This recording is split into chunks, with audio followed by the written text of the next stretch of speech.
Hola, buenas tardes a todos y a todas y bueno, muchas gracias para invitarnos a esta reunión científica y nos gustaría agradecer también la posibilidad y casi pues el privilegio de poder presentar dos presentaciones porque como vamos a ver ahora es un poco extensa y entonces lo hemos centrado una primera parte que voy a desarrollar en nombre de todo el grupo, de todas las metodologías que hemos usado para hacer esta primera teledetección de las ciudades ibéricas. Y luego una segunda parte que va a ser a cargo de David Asensio, que va a contar un poco las conclusiones y la segunda parte del proyecto para llegar pues, a nuestras interpretaciones. Bueno, uh, nosotros formamos parte del grupo de PROMAC de la Universidad de Barcelona y representamos un gran volumen de gente. Bueno, pues también aprovecho ahora el momento para excusaros a Jaume Noguera. Y bueno, pues es todo el grupo que forma parte, pues David, Rafael Jornet, Jordi Moré, Susu, Judith, Román Álvarez, etc. Y que, bueno, pues me encargo yo de hacer esta parte. El proyecto se inició en el 2015 con un plan nacional que tenía como objetivo empezar pues, a estudiar, ¿no? a estudiar los grandes yacimientos, las grandes ciudades que había pues, en el oeste peninsular. Hasta ahora había una larga tradición de excavaciones en Cataluña, pero que sobre todo se centraban en excavar los pequeños asentamientos, las pequeñas aldeas, los centros de producción, y se desconocían, aparte de algunos casos que ahora los veremos, estos grandes centros urbanos. Este primer plan nacional del 2015 fue titulado La caracterización de los asentamientos urbanos en la costa de Iberia septentrional, con un subtítulo que era la prospección geofísica y pedestre y el estudio de los materiales arqueológicos. Una vez realizamos este plan nacional, empezamos con un segundo plan nacional en el 2019 que era excavar ya con los resultados en mano de este primer proyecto que iniciamos en el 2015. Aparte de estos proyectos del plan nacional, también hay unos proyectos vinculados a la Generalitat de Cataluña, al Departamento de Cultura, que paralelamente también se están estudiando pues, estos yacimientos. El primer caso pues, es el de uno que estudia también las ciudades de Ullastret y Burriac, y luego hay otro, hay dos más, uno que estudia la zona del Ebro en completo, tanto las ciudades como los asentamientos de un orden inferior, y también pues, otro proyecto que es el cambio sociocultural a la cosetánea, que también pues, estudia desde las ciudades hasta los otros asentamientos más pequeños. Aquí os pongo un poco la planta de todos estos yacimientos que estamos excavando en el plan nacional, que son pues, San Andreu, la Famentiqueta, Burriac, la capital de la Valletania, el Milà y Masies de Sant Miquel, situados en la cosetánea, y el Coll del Moro y Tivissa en la zona de Ebro. ¿Vale? Aquí, bueno, un poco pues, para contextualizar, ¿no? Que al final estas ciudades son el que tradicionalmente se han asociado con las capitalidades de estas regiones, ¿no? Los indiquetas pues, como Ullastret, Valletania, Burriac, y luego los cosetanos, aunque no sean las capitales de estas ciudades de Masías y de Milà, porque en principio la capital es la ciudad de Quese o la ciudad de Tarragona, que está debajo de la ciudad romana y de la actual ciudad de Tarragona, por lo tanto no podemos estudiar la capital como tal, pero sí estos eran centros urbanos que están a la periferia de esta capitalidad y que, como veremos, son ciudades de un cierto orden y que superan todas las 5 hectáreas, por lo tanto ya hablamos de centros urbanos. Y luego por los casos en el Ebro, de los orgánicos pues, con Tivissa y Castellet de Banyoles. Vamos a hablar de Puig de Sant Andreu. Bueno, Ullastret ya se conoce, necesita poca presentación, pero sí contextualizar un poco con los primeros trabajos de geofísica que se realizaron en el 2010 y que fue un workshop que participaron muchísima gente y que se centró en el área de la Illa d'en Reixac, pequeña isla que estaba dentro del estany de Ullastret y que dio unos resultados pues, impresionantes que al final pues, lo que hizo es obtener, ¿no? esta planta sin la necesidad de haber intervenido. Es verdad que se habían en los años 80 se habían hecho algunos sondeos, como aquí vemos en la pantalla, con la parte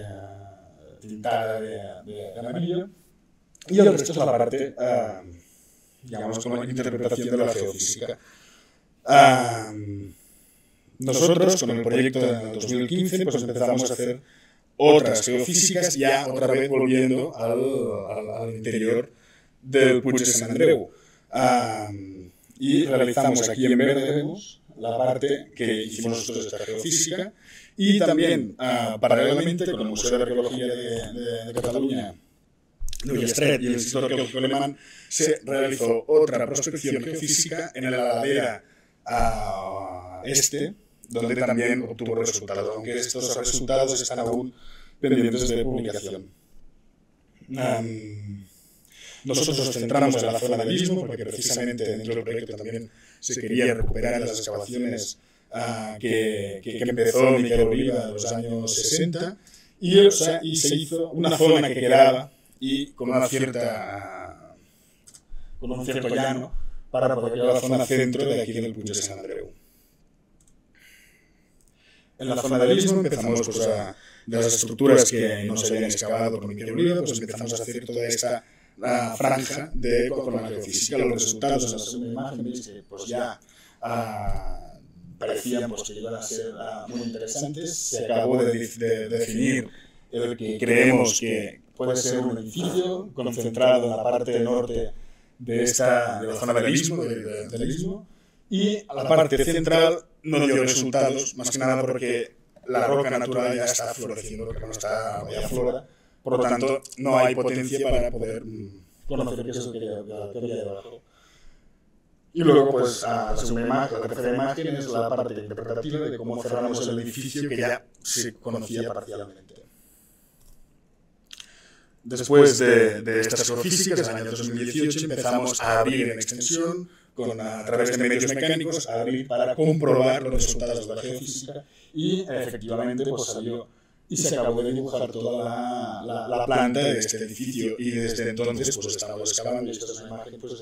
de este mismo febrero, que estamos excavando en extensión el edificio para poder entender cómo la última fase de este edificio. Y nos faltan 3 o 4 habitaciones para acabar de excavar, y luego ya bajaremos los niveles más antiguos.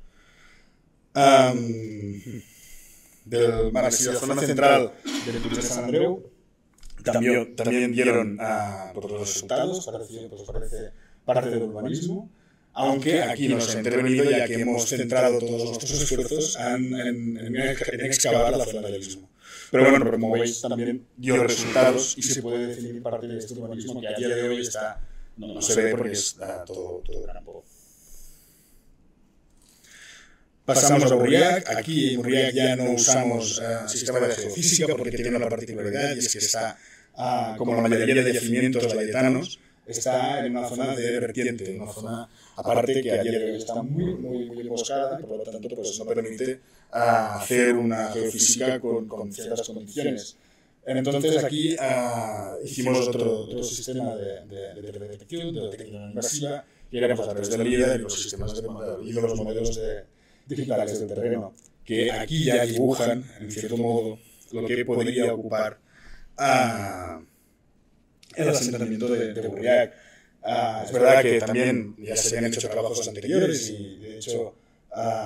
ya se propone de creación de unas 9 hectáreas, pero bueno, aquí un poco con el relieve y el mapa del sombreado, pues se acaba de definir lo que podría ser la muralla oriental, y lo que parece también pues, la muralla occidental, con este cambio de rasante. Y le hicimos también con el canal infrarrojo, lo que es una herramienta que tiene el Instituto Catalán de Cartografía, y bueno, pues parece que se delimita parte de todo el perímetro defensivo de la ciudad. Es verdad que Dolors Zamora ya empezó todos los restos visibles directamente con los georreferenció, y esa planta la tenemos, y aquí es la planta en rojo, y nosotros desde este primer ejercicio para caracterizar pues, el espacio que ocupaba Burriac, empezamos a excavar, centramos los esfuerzos a excavar la zona del acceso, la puerta, que ya vemos aquí, que al final pues ya hemos referenciado y hemos puesto en la planta general, y que de momento no tenemos unos resultados muy buenos porque nos estamos encontrando con las fases del siglo I antes. Y entonces no hemos llegado aún a la que es la fase protohistórica de Burriac. Por lo tanto, de momento tampoco podemos afirmar que es una ciudad ibérica, porque hasta que no tengamos los niveles claros, pues no podremos decirlo. Es verdad que en otros sondeos que se han hecho sí que se han encontrado niveles, pero de momento, con nuestras intervenciones, pues no hemos llegado a este punto. Cambiamos de región, nos vamos a la zona de la Cosetania y vamos con Masías, que tendréis un caso pues, bastante ejemplar, porque dio muy buenos resultados. Todo empezó con una primera prospección. Es verdad que ya se conocía también de antaño, en los años 60 y en los años 80 se hicieron algunos sondeos. Pero hasta el 2018 no se hizo la primera pues, intervención sistemática y se empezó para hacer una prospección pedestre que consistía en coger el material con una cuadrícula y poder ver cuál es la dispersión y las grandes agrupaciones de material. También se hizo una geomagnética y el resultado de la primera recolección de este material, con esta cuadrícula que veis aquí, vimos perfectamente dónde se concentraba el material en superficie. Es verdad que esta plataforma con forma de riñón, de momento esto es la mitad de lo que sería la plataforma,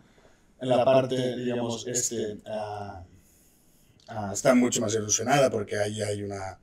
un riachuelo que lo que hace es pues, erosionar toda esta, y por eso solamente aflora más el material. Bueno, esto ya se publicó también, y aquí teníamos una ventaja y era pues la grande extensión de terrenos sin cultivar y que no afectaba, digamos, ninguna construcción moderna más allá de una pequeña masía que hay pues, al lado, y esto también pues, claro, favoreció hacer una geofísica y probar a ver cuál era el resultado de la geofísica, y este fue pues, el resultado. Casi pues, ya teníamos pues, la planta de medio yacimiento y bueno, con una interpretación que hicimos después y luego la superposición. Esta primera actuación, bueno, pues definió perfectamente cuáles eran los ejes viarios de estas calles en dirección norte-sur, también con algunas calles traveseras, y también desveló, ¿no?, que podía ser un sistema de fortificación, que en un primer momento se pensó que podían ser dos fases de murallas, pero que al final, pues con la consecuente excavación después de esta geofísica, pues, pudimos ver que se trataba de un mismo sistema defensivo formado por estos 8 metros de muralla. Y así como en Ullastret, lo que hicimos después de esta geofísica era comprobar los resultados, abriendo en extensión mediante maquinaria, pues, para poder dibujar la planta y confirmar la existencia de estos muros. Una cosa que no salía en la geofísica era las fases, porque nosotros la fase que obtuvimos con la geofísica era solo la última fase. En cambio, a través de la excavación manual, tradicional, con la estratigráfica, pues pudimos ver, ¿no?, que hay distintas fases constructivas y que el yacimiento pues, arranca desde el siglo V. Otro yacimiento es el del Vilar, que también es la ciudad a 30 metros de Masías. Tuvimos también pues, desde el 2013 pues, empezamos con unas prospecciones que dieron muy buenos resultados porque lo hicimos fueron 2 o 3 años con los alumnos de la Universidad de Barcelona y usamos pues, las prospecciones pedestres para recolectar el material y también con el detector de metales, que en este caso nos permitió recuperar un volumen de casi 35 monedas, todas de origen hispano-cartaginesas, con también acuñaciones de emporio, en Massalia. Y vimos, ¿no?, con más distribución, cómo estas monedas, que no son muy habituales en la zona catalana, se concentraban aquí. Aparte de estas 30, hay que añadirles las 60 que han encontrado los arqueofurtivos,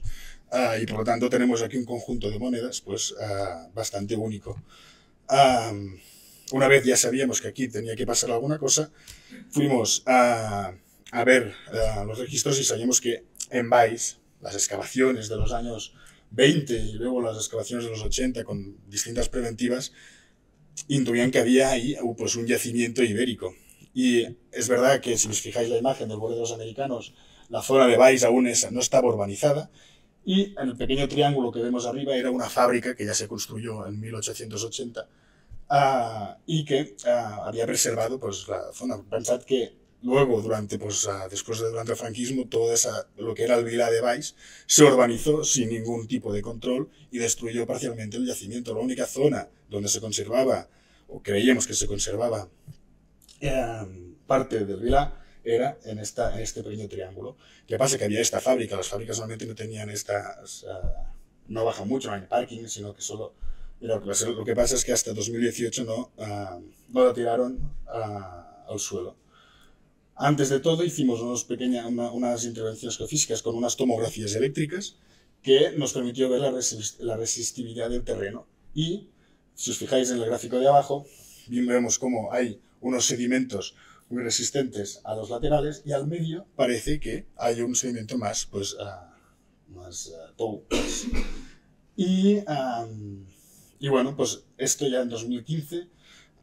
hicimos un pequeño sondeo, una rasa, donde permitió comprobar que había este sondeo. El resultado es un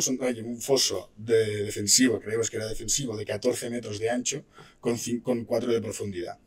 Entonces, un foso de estas características tenía que albergar una ciudad pues, importante.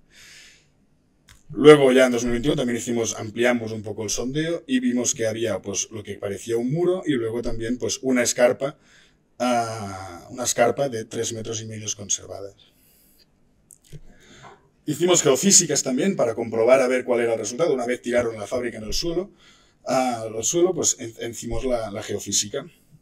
Vemos cómo era antes del 2019 y al final pues la imagen donde hicimos todos los sondeos y con los distintos resultados. Al final fue este. ¿Qué pasa? Que aún había los plancheres de hormigón debajo de la fábrica, entonces pues los resultados no fueron positivos. La única zona donde se intuye que podía haber algo de urbanismo es la zona del patio central, que sí que ya se intuye parte de unas baterías de casas adosadas. Todos los otros lados pues no tuvimos resultados y parecía con estas casas, por final, que hicimos abrir otra vez, comprobar esta geofísica y obtuvimos pues, la planta del yacimiento. Esta es una imagen sacada este mismo mayo de 2023, acabamos de acabar la campaña y ya hemos podido comprobar que bueno, tenemos un urbanismo complejo, muy parecido casi al de Masías, con un sistema de calles que se cruzan y una batería de casas adosada a la muralla y un barrio de casas centrales. Vale. Para Castellet de Banyoles es un yacimiento que también tiene una larga tradición de excavaciones, ya lleva 30 años. Y luego, pues, una cosa que se hizo es intentar integrar la planimetría antigua que se había hecho ya en los años 40 a las nuevas intervenciones que no estaban juntas. Y de hecho fue en esta zona de aquí, que está marcada en la imagen superior a la izquierda, después de un gran temporal del Gloria, pues hicimos una tala de árboles para poder ver y hacer pasar aquí también pues, un líder y poder integrar los restos esta es la solución,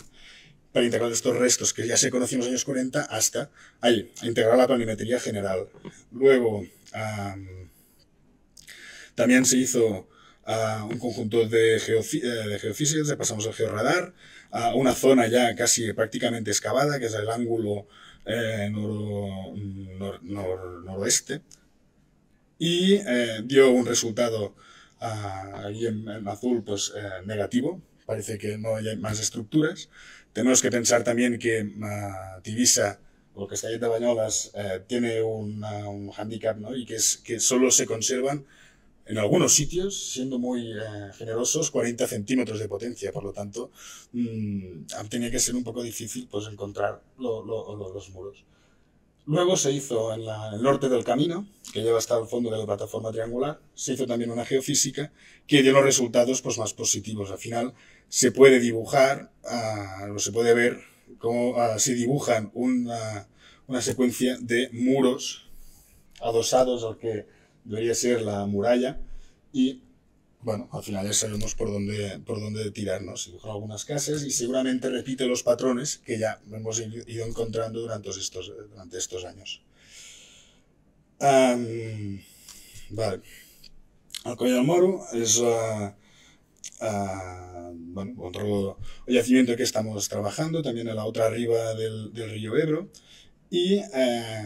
bueno, ya llevamos también pues, unos cuantos años trabajando. Se han realizado distintas prospecciones pedestres en la zona sur digamos, del valle del Coll del Moro. Se han documentado pues, concentraciones también de cerámica que podrían responderse a este tipo que antes se ha comentado en el debate de granjas o de explotaciones más rurales. Y también se prospectó el que la zona norte queda un poco más arriba, delante de las murallas del Coll del Moro, con unos resultados, también siguiendo el mismo modelo que hemos hecho hasta ahora, ¿no? Una perforación pedestre, con detectores y con geofísicas y geomagnética en este caso. Los resultados de la concentración de cerámica, parece que sí que se dibuja una zona donde aparece muchísimo material, y luego una prospección geomagnética que parece que da positivo en estructuras de combustión y que por lo tanto nos lleva a pensar que esto podría ser quizás una zona productiva al exterior, a las afueras del poblado. Pero está previsto hacer una intervención para acabar de comprobar estos resultados de la geomagnética. También la geofísica pues, dio pues, unos resultados bueno, más o menos interesantes. Parece que sí que hay algunas anomalías que se podrían corresponder con muros y esto bueno, pues habrá que comprobarlo también pues, próximamente. Y al final pues es la zona que tenemos aquí del Coll del Moro que está excavada, pues toda esta proyección que tiene hasta adelante pues también sería positiva. Y bueno, ya está, para terminar, bueno, ya hemos acabado. Y no he entrado en profundidad en los yacimientos porque ahora, con la siguiente presentación, pues se va a desarrollar, ¿no? Todas las interpretaciones y conclusiones que hemos llegado. Bien, buenas tardes. Mi comunicación es la continuación lógica de la comunicación que ha presentado Pau. Es una comunicación que tiene sentido porque los 5 principales yacimientos que tienen una condición urbana indiscutible, que forman parte de nuestro proyecto de investigación de la Universidad de Barcelona, están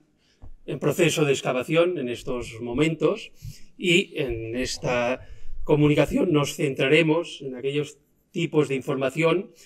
que no están al alcance de los métodos no invasivos, en cambio nos proporciona la excavación sistemática y extensiva de estos núcleos. Primera información, creemos que es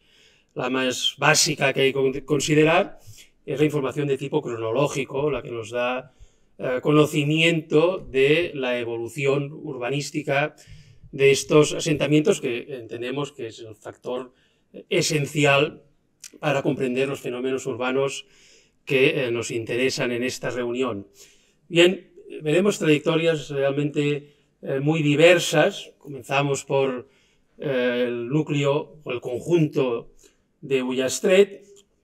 en el cual la ocupación se inicia en primera era del Hierro, con un asentamiento de características no urbanas, formado por agrupación de cabañas, que están en funcionamiento del siglo VII y hasta mediados del siglo VI, y es a mediados del siglo VI, tanto inicios de lo que convencionalmente conocemos como periodo ibérico antiguo, cuando se produce la primera construcción de un núcleo de patrón urbano. En este primer momento es un núcleo de dimensiones relativamente reducidas, de 3 hectáreas de superficie que se construye en el Puig de Sant Andreu, que es lo que ve entramado de color gris en la planta de la izquierda de la imagen. Hay una segunda fase, situada en la segunda mitad del siglo V, en la cual se produce un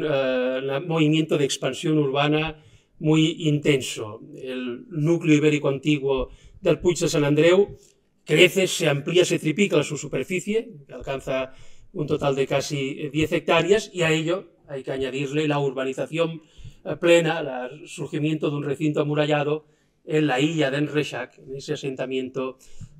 vecino, que acaba generando esta excepcional bípolis de 15 hectáreas de superficie, que es la que está vigente en el periodo ibérico pleno entre el siglo V y III antes de Cristo, abandonándose la totalidad del conjunto a finales del siglo III, sin reocupaciones significativas posteriores de toda la ciudad. En el caso de Burriac también tenemos una ocupación inicial constituida por cabañas, pero en este caso la amortización de las cabañas se produce en una cronología algo posterior. Las primeras estructuras de tipo urbano, la muralla y esta torre, se construyen a finales del siglo V, y por lo tanto, en este momento tenemos que situar el surgimiento de una aglomeración urbana de 10 hectáreas, que es lo que es más conocido de este yacimiento de Burriac, que en este caso no solo está vigente en todo el periodo ibérico pleno, sino que también tiene una ocupación intensísima en la fase de romanización a lo largo de los siglos II, I a.C., a diferencia del abandono irreversible que se produce en Ullastret, que acabamos de describir. Y en el caso de Masies de Sant Miquel se da una situación intermedia. Tenemos estructuras en piedra que nos hablan de la existencia de un poblado en el periodo ibérico antiguo, que sería contemporáneo a la necrópolis vecina de Cancañís, pero estas estructuras del siglo VI solo se han localizado en un extremo del yacimiento, lo que nos hace pensar que existió un poblado de pequeñas dimensiones y que es otra vez en la segunda mitad del siglo V cuando se produce una extensión urbana muy intensa, equivalente a la que hemos visto en el caso de Ullastret, que es lo que acaba desarrollando esta ciudad de casi 5 hectáreas, también vigente durante todo el periodo ibérico pleno y que también es abandonada de una manera traumática y sin recuperación, otra vez en estas cronologías, en estas fechas, alrededor del 200 a.C. Sí que hemos detectado que en esta fase del ibérico pleno, de la expansión, el apogeo urbano de este asentamiento, hay dos también periodos constructivos importantes. Hay un primer periodo del siglos V y IV y una remodelación generalizada de la ciudad en el siglo III a.C. Esta fase constructiva inicial del siglo V es la que no detectó los métodos no invasivos, porque como pueden ver en la sección, las estructuras aparecen en unas cuotas muy profundas y por lo tanto estos resultados tan espectaculares corresponden solo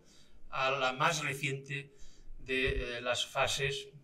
ocupacionales de esta ciudad. Bien, las excavaciones en el Vilar son muy incipientes, pero en todo caso parece que no hay indicios de ningún tipo de asentamiento en el ibérico antiguo, y sí estas dos mismas fases constructivas de la fase ya plenamente urbana del asentamiento, una primera de los siglos V o IV y otra seguramente del máximo apogeo en el siglo III, produciéndose otra vez un abandono traumático, aquí claramente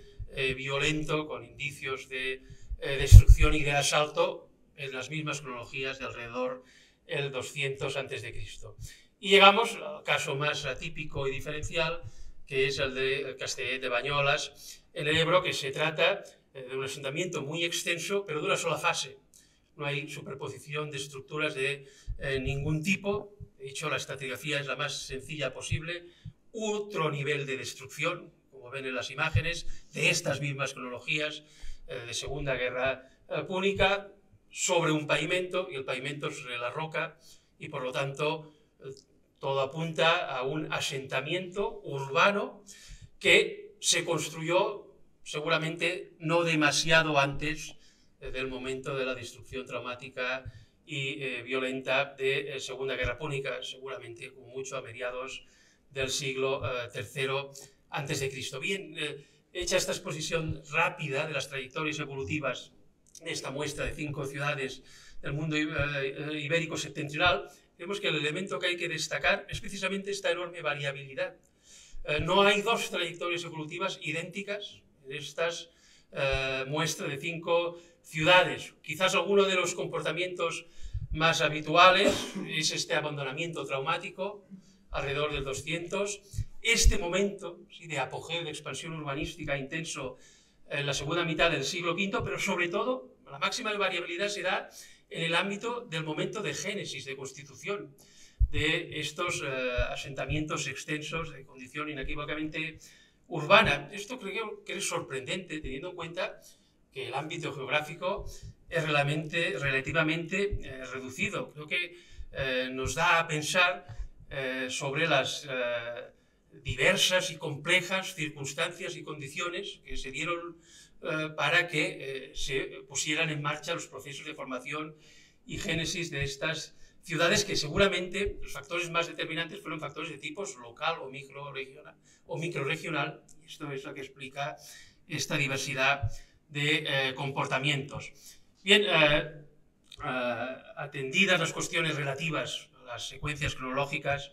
evolutivas de estos asentamientos, el resto de la comunicación lo vamos a centrar en aquellos rasgos recurrentes que podemos utilizar para definir el fenómeno urbano, este urbanismo del mundo ibérico septentrional, y que también son aquellos elementos que creo que son más significativos para el objetivo de esta reunión, que es la caracterización socioeconómica de las comunidades ibéricas de esta zona. Y el primer rasgo a considerar, a evaluar, es el de las dimensiones, de la escala de estos asentamientos. Comprobamos en esta imagen que en esta zona septentrional básicamente identificamos 2 escalas, aquellos núcleos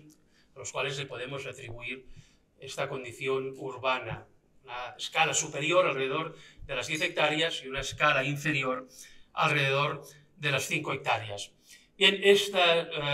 diversidad de dimensiones, o estas 2 escalas, se han interpretado, se han puesto en relación con el papel que ejercen estos núcleos en el marco de esta estructura jerarquizada del poblamiento y de este sistema de integración política que detectamos en estos territorios. Los asentamientos de la escala superior, los más grandes, son aquellos, ha avanzado rápidamente Pau, que interpretamos como núcleos de primer orden que tendrían una función de capital de los territorios políticos respectivos, que, además en el caso de los territorios más septentrionales, es coincidente con el territorio étnico, cuya sería la capital indiqueta, de territorios políticos extensos, de casi 3.000 kilómetros cuadrados de superficie, por lo tanto, integrando centenares de asentamientos dependientes de tipologías muy diversas. Burriac tendría el mismo papel en relación al territorio layetano, que es equivalente, por lo tanto, a una formación política de tipo estatal, y, en cambio, las ciudades de dimensiones inferiores, esta segunda escala, son núcleos del segundo orden, que harían una función importante de vertebración del territorio político, en este caso capitalizado por el núcleo de primer orden, que, como ha dicho Pau, estaría en el subsuelo de la actual Tarragona. Otro vez, el caso específico particular es el de la ciudad de Castellet de Banyoles, porque hasta su aparición, como hemos dicho, en un momento muy avanzado del siglo III, en esta zona de la Hilercabonia, de la valle inferior del río Ebro, no hay constancia arqueológica de la existencia de asentamientos de grandes dimensiones. Se produce la emergencia de esta ciudad de 5 hectáreas en este momento tan avanzado, y es entonces cuando le atribuimos esta función de núcleo de primer orden o de capital que integraría políticamente este territorio en un momento casi inmediatamente anterior a su destrucción, por tanto al colapso de esta estructuración política que es muy tardía. Bien, un segundo rasgo que queremos destacar es el carácter fortificado de estas grandes ciudades, no solo el hecho de que son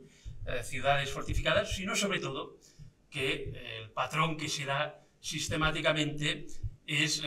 la constancia de que los máximos niveles de complejidad y de sofisticación de los sistemas defensivos se dan siempre en estas ciudades, en estos asentamientos más extensos. En este ámbito de los sistemas defensivos no nos vamos a detener. Entiendo que no es el foco de esta reunión. Además, muchos de los que estamos aquí ya lo discutimos en el Congreso de Calafell hace unas semanas, por lo tanto paso muy rápidamente estas imágenes. Simplemente demuestran que efectivamente los sistemas defensivos de estas ciudades eran de gran complejidad, pero sí que queremos añadir que este rasgo del nivel máximo de complejidad arquitectónica de los sistemas defensivos no es exclusivo de los asentamientos más extensos de esta área de las ciudades del mundo ibérico septentrional, sino que también se pueden detectar y comprobar en asentamientos de dimensiones muy reducidas, a los cuales difícilmente aceptaríamos su condición urbana. Uno de los ejemplos más significativos en este sentido es la fortaleza de Els Vilars d'Arbeca, clavamiento pequeñísimo, además de cronologías muy antiguas, construido en el siglo VIII a.C., por lo tanto en época preibérica, que presenta los dispositivos defensivos de una sofisticación excepcional. También hay otros casos clásicos, como la pequeña ciudadela de Alordapar, 2.000 metros cuadrados, con también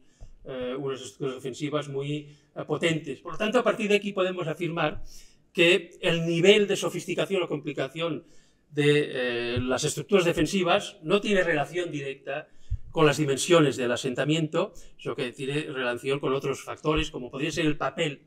político de centro de poder o centro político en sus respectivos territorios de estos asentamientos, como podría ser el pequeño enclave pero fuertemente fortificado del Cogulló, en la zona lassetana, en el interior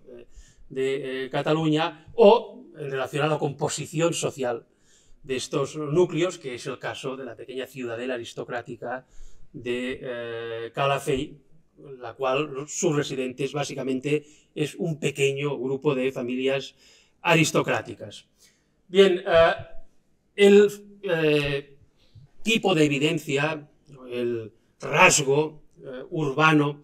que queremos enfatizar o darle más importancia, creo que es lo que se está haciendo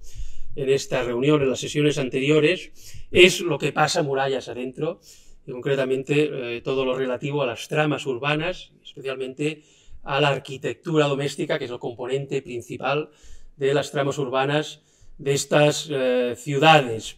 En este aspecto, eso sí, la muestra se restringe, porque para hablar con una cierta solidez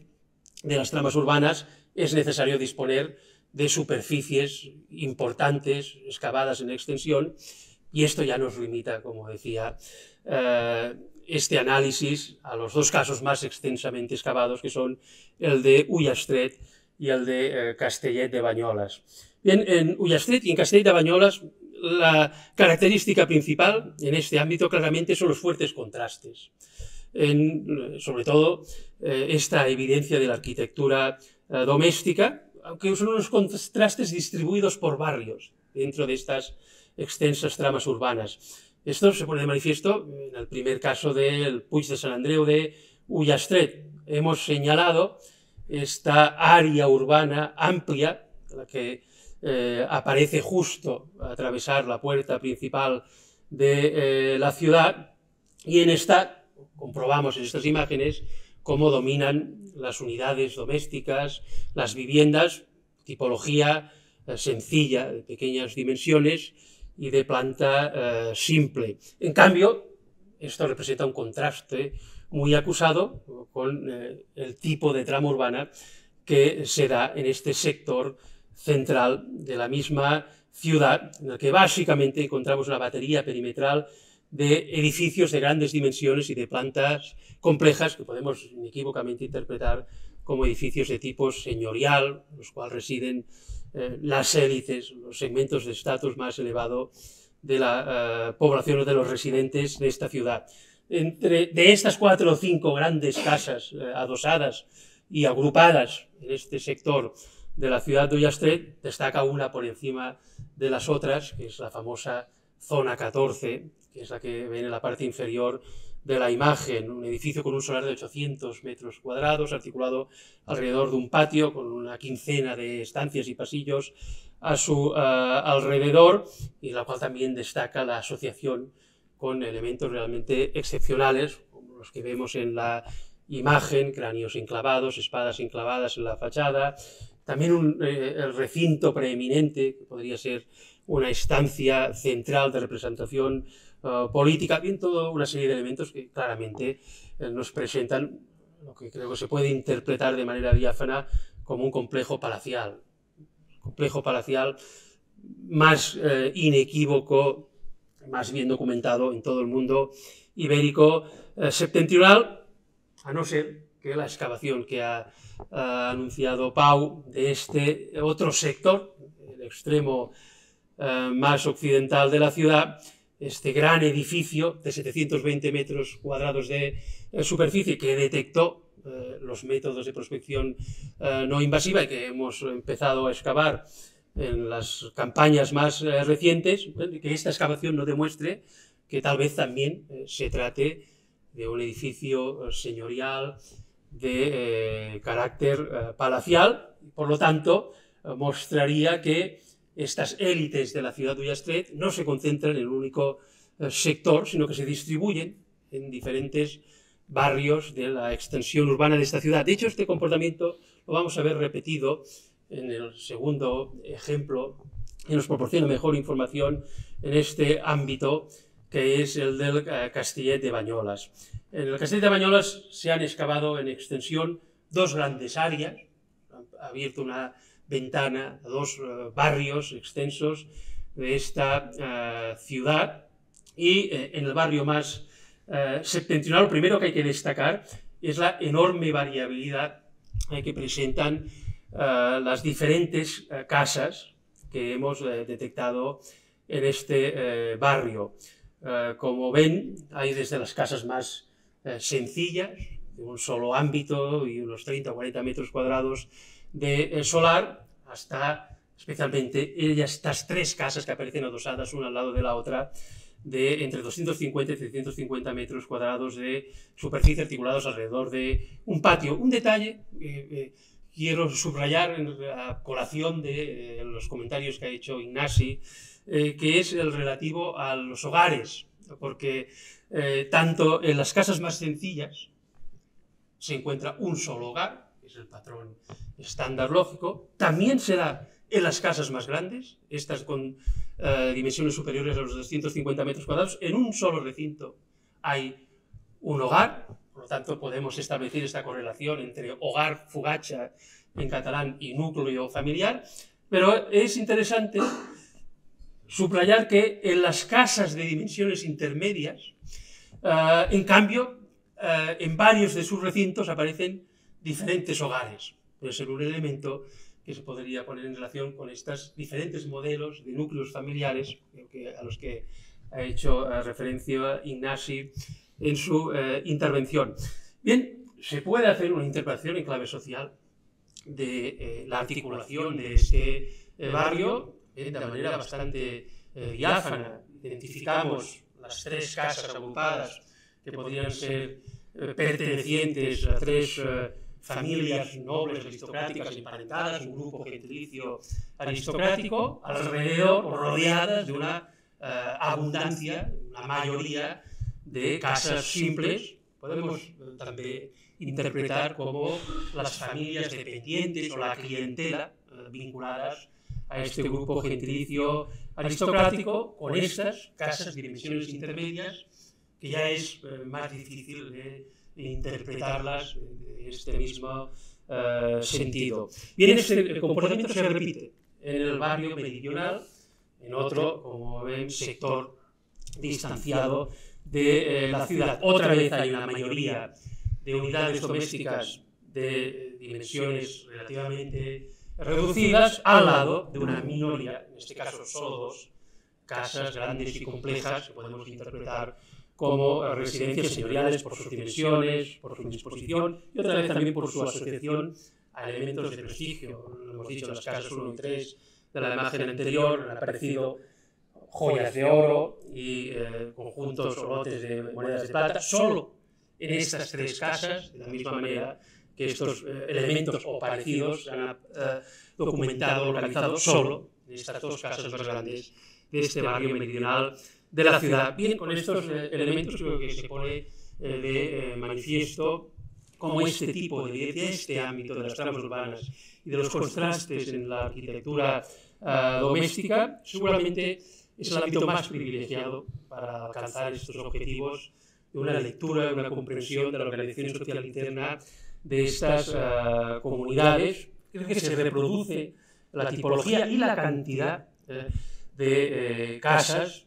de tipo complejo, de tipo sencillo, podríamos decir que refleja directamente y diáfanamente esta estructura piramidal jerarquizada que ya hemos visto en los asentamientos y que también corresponde o caracteriza la sociedad ibérica de estas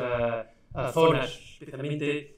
interesante este patrón que podemos ver en la gráfica. Hemos establecido como 3 categorías de casas. Las casas más sencillas, aquellas que tienen menos de 100 metros cuadrados de superficie, representan el 75% de las casas de los 2 barrios, sumando los 2 barrios excavados en extensión. Las casas, diríamos, de rango superior, residencias señoriales, aristocráticas, representan el 13% en las áreas destapadas extensivamente de esta ciudad, y luego hay estas casas intermedias que también representan similar 10%. Y en este ámbito también queremos destacar que no es un comportamiento exclusivo de las grandes ciudades. Encontramos estos mismos contrastes y especialmente la presencia, la existencia de residencias señoriales, incluso de tipo palacial, en núcleos de dimensiones reducidas sin tener la condición urbana. Volvemos al caso clásico y bien conocido de Alorda Park o incluso en los asentamientos abiertos. No tienen incluso